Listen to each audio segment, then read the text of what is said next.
కుల జనగణన సర్వే విజయవంతమయ్యి ఈరోజు ప్రజలందరూ హర్షిస్తున్న క్రమంలో ప్రతిపక్షాలకు కొంతమంది నాయకులకు అది ఇబ్బందికరంగా మారింది.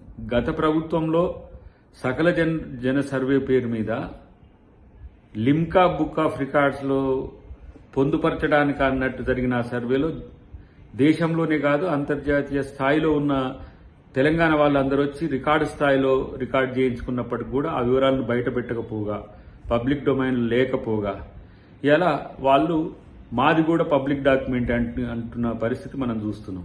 కానీ ఏ రోజు ఎక్కడ కూడా అసెంబ్లీలో కానీ ఎక్కడ చర్చ జరగలేదు దాని మీద. ఈరోజు 3 నెలల్లోపు సర్వే రిపోర్టును ప్రజల ముందు అసెంబ్లీలో పెట్టి దాన్ని ప్రకటన చేసిన ఒక ఖ్యాతి తెలంగాణ ప్రభుత్వానికి, ముఖ్యమంత్రి రేవంత్ రెడ్డి గారికి దక్కిన పరిస్థితి.